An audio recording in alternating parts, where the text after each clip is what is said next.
Well, let's go. Well, time is. Where are we now? I lost myself. Okay. Okay.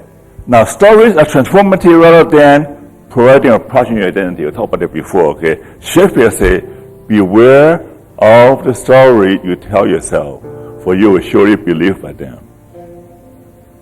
Story powerful. Okay. You become the story you develop. I mean, what the use of say, well, let's try to create rewrite your life story, make it positive, artificially. That is not going to do you much good. Back to transformation. The power of transformation is that it not only gives you a new perspective, but gives you a new purpose, a new direction, a new meaning. Now, for people who have gone through spiritual transformation, whether it's through conversion, or through near-death experiences, or through trauma, there is a fundamental change in their values, in the belief system, in their meaning, in their values, the relationship. There's a pervasive change which is much more powerful than just the truth reframing. Okay.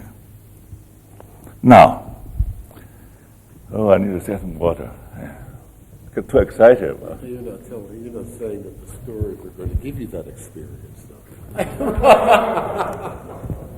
Cool out a little bit, huh? I mean, the story, the narrative, the meta narratives are not going to give you that. This symbolic act, you see, right? Cool out. Now let's look at some key constructs. Now, self-understanding. That's a new language. Just like in cognitive therapy, you teach people ABC. In meaning-oriented narrative therapy, you teach people self-understanding. Okay? Now, usually I will ask people, what do you do if you got locked up in prison? Okay? How do you get out of the prison without killing all the guards and breaking the prison wall? A good exercise. The prison game. How do you transcend the prison? Now that the prison may be a real prison, but in most cases, the prison is self-imposed. Okay? Most of us live in self-made prisons. Believe me. That's why they come to see you for help, right? How do you get out of your prison? Whether it's imposed or self-made. Now, Frankl gave 3 examples. Viktor Frankl. You can transcend the prison by going up, by going forward, by going sideways. Going up means that true spirituality, true meaning, allow you to develop a sense of awe, a sense of worship, allow you to be in touch with the mighty God. It can be through nature, it can be through, through your concept of God. For example, in one situation, Frankl, in his death camp, was captured by the splendor of sunset. The sky was golden and brilliant against the backdrop of bleak country camp. For that moment, he is transported to a different world. He's free. He's free to worship.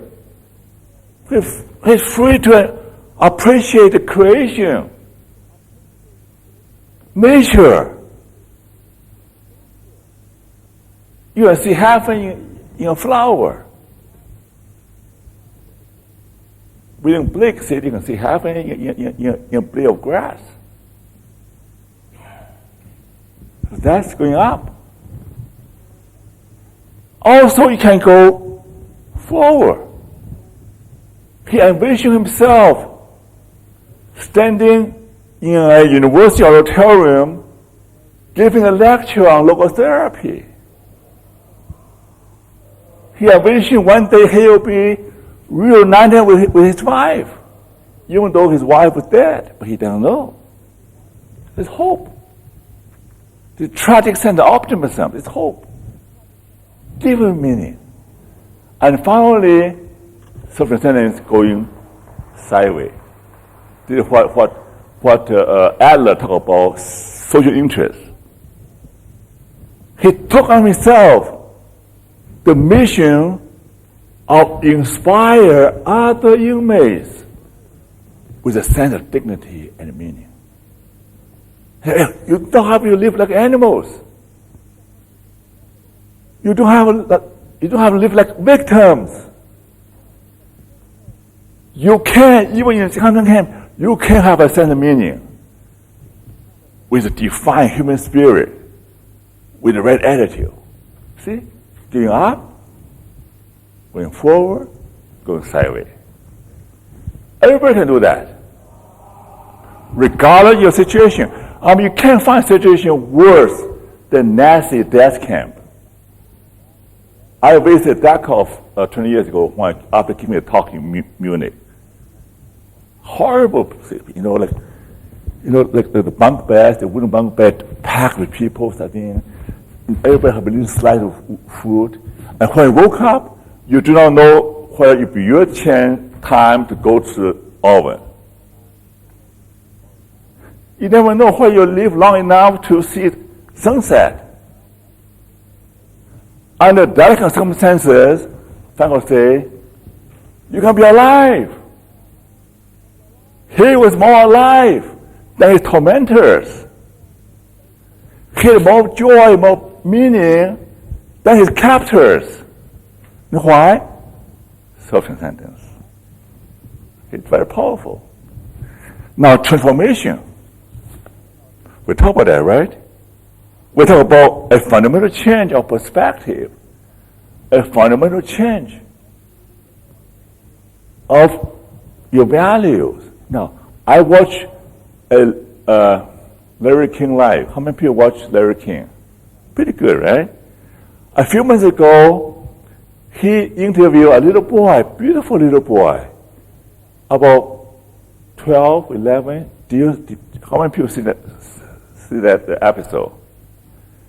That boy was dying of cancer. They had gone through surgery, gone through chemotherapy, but that little boy radiates with joy and love, and hope. So Larry King asked him, are you afraid of death? Are you afraid of dying? The little boy said, with a smile, I'm not afraid, because I think heaven is a better place than this hospital. Than being a hospital than this world. Heaven is a better place. I look forward to go to heaven. Okay? And then Larry King said, you believe in God? Sure. Have you ever questioned, how could a loving God allow this horrible disease to happen to you? Yeah? How could you believe in God that allow you to suffer so much? The little boy gave an answer that Frankel would give. But little boy never know about local therapy, right? But he gave the exact answer Dr. Frankel would give. He say,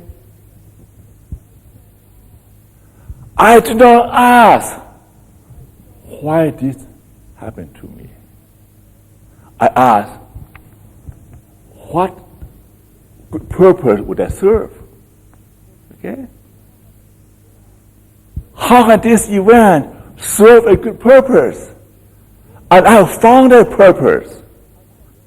That is, I want to bring hope and comfort and courage to other kids who are dying of cancer through my poetry.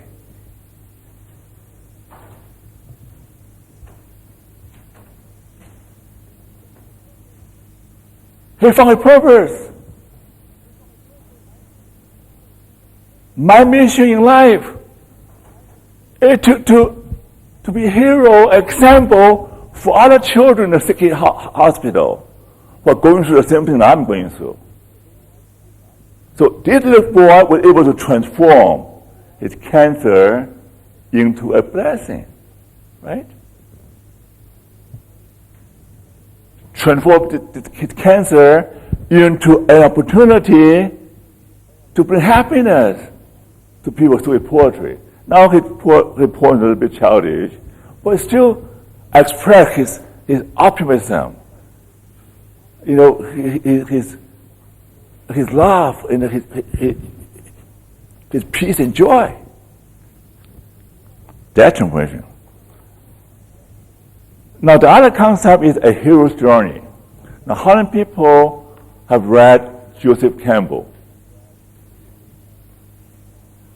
His famous classic, A Hero with 1,000 Faces, right? So he studied the myth, the legends of heroes in different cultures. Okay?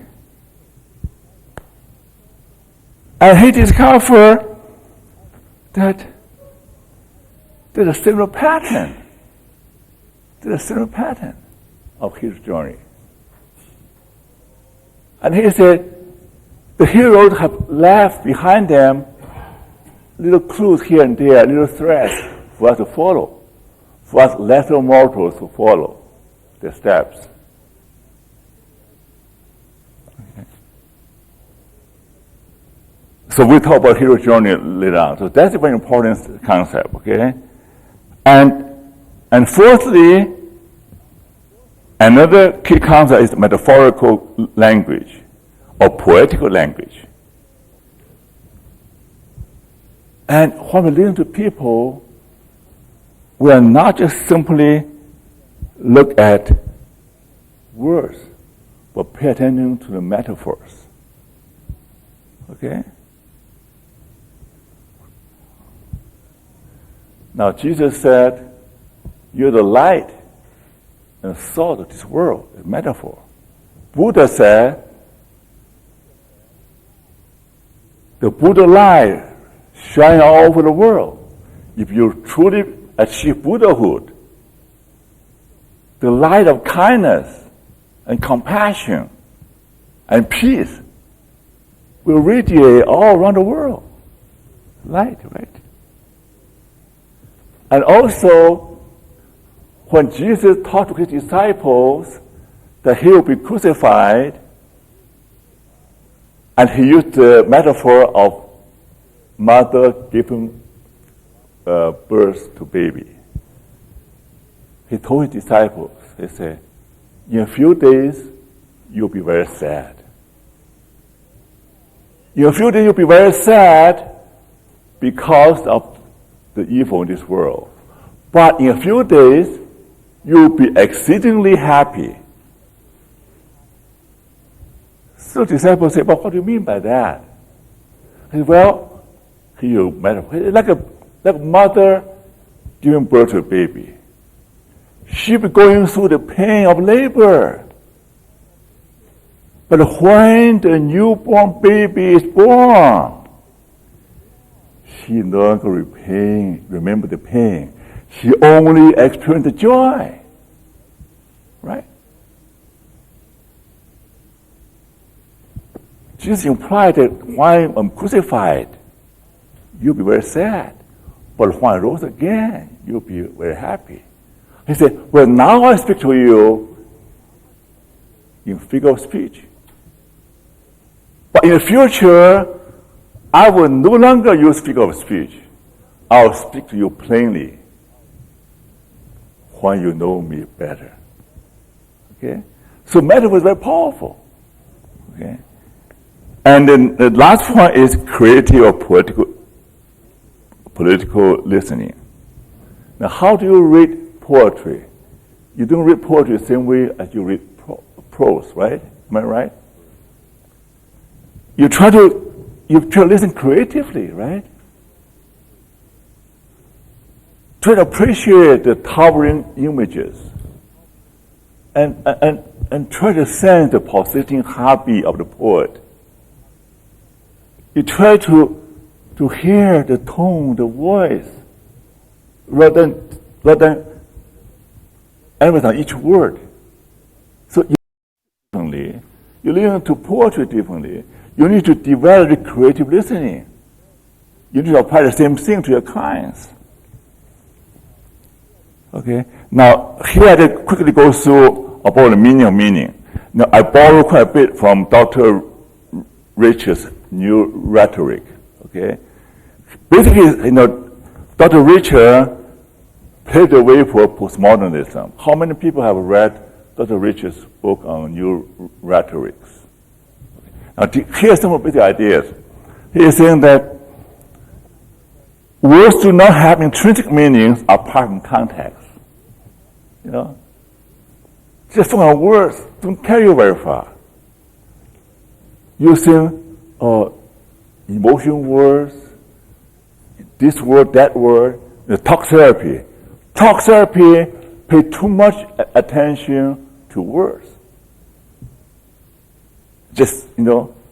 But words by themselves do not have intrinsic meaning. Words are both signs and symbols which do not have natural correspondence to reality. Okay, for example, thunder is a sign of what? Of storm, right? Smoke is a sign of fire. So there's a natural correspondence. But words are arbitrary symbols. Don't have a natural correspondence to reality. So it all depends on the context.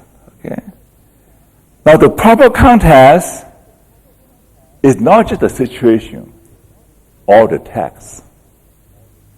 Now here the catch. You want to understand another person? You want to pay attention to the context? The context is more than just the text. The context is more than just the situation. The pure context is what? Is the person. The totality of his experiences, where he comes from, what we've gone through. That is the context. The context is the person. The meaning does not reside in words. The meaning resides in total life experiences. Okay. So, metaphor and symbols are important because they help to bridge the gap of individuals with very different life experiences. You know what? Sometimes misunderstanding occur between husband and wife. Especially in interracial marriage. You know why? Because their life experience, their cultural context are vastly different. The same word do not have the same meaning. They have different ways to express the same emotion, the different ways to express the same idea, but it's very difficult. Okay? So therefore, metaphor is important. I said metaphors are not the language of poets, but the language of every language. For example, different ways people are traumatized in life, from extreme things such as being exposed to torture to just the everyday traumas that we all face in terms of disappointments, failures, different type of abuses. And I think we got a better understanding of transformation in terms of being able to look at these events in our lives and not get stuck with them, and having a way of looking at them that we can learn and move ahead. And for myself, one of the main things I got out of it and thinking about it was that I think we're all more courageous, and part of what counseling can help us is to get in touch with our courage, because I think all of us are a lot more inside, and something happens to all of us in our society, we'll become alienated from the God within, however we want to define that God within. And I think counselors, therapists help us get in touch with that part, and out of that very substantial place, we all have the courage to move ahead, to deal with insults to our beings, and to risk being insulted while being by moving out there, because we found a real foundation in ourselves. So there are different levels of being traumatized, but we can learn to deal with it, learn from it, move ahead. That way. That's what I remember, and please.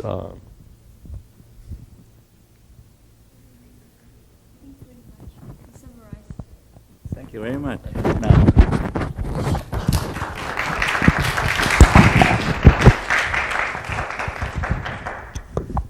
how many of you know the story about Joseph and the pit? Right? I mean, this kid was traumatized, was thrown in the pit, and sold as a slave, and went to jail, right? But at the end, when he became prime minister, he met his brother who threw him into the pit, and you intended to be evil, but God meant it for good, right? So that was, the trauma was transformed into something very positive. Okay. Now, I'm sorry that I will not have time to cover page 6, 7, and 8, and also some of the specific technique. And some of the ideas will be covered in that book, okay? I don't have time to go through that. And but meanwhile, I want to demonstrate something. You know, therapy is not all talking. I think Carl Jung make it very clear, okay? Sometimes symbolic act can help. For example, you know, like the clenched fist, right? That means what? Means angry or holding on to something, you not give up. Could be money, could be power, right? Now, when your fists are clenched, can you receive anything? No.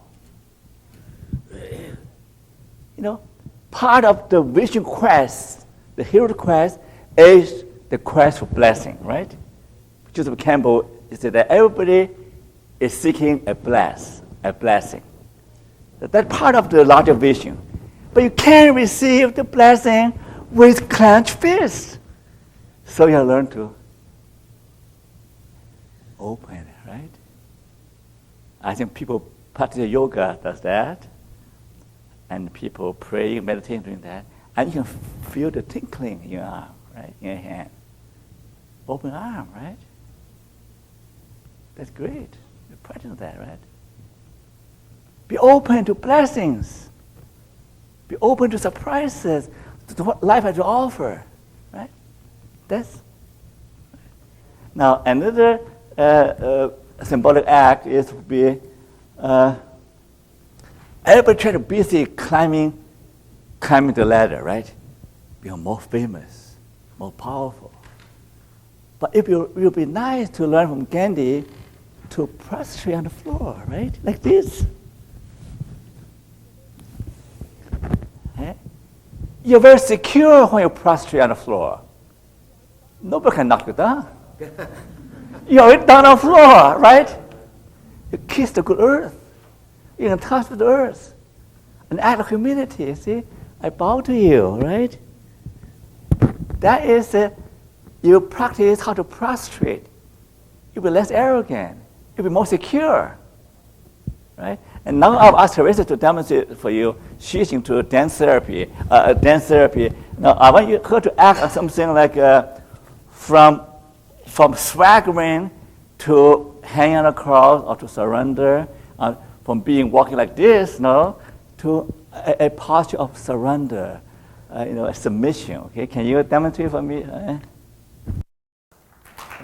Now, can you demonstrate for us from busy doing things, okay, doing, and to act of worship, like worship, okay? Can you demonstrate for us that? Use play, use music, and poetry, not just talk, right? And you can express deeper meanings. Okay? I think that we'll try to end here, end a few minutes earlier so we can talk. Then we will see you at the book signing thing at 4 o'clock, okay? And so thank you for coming.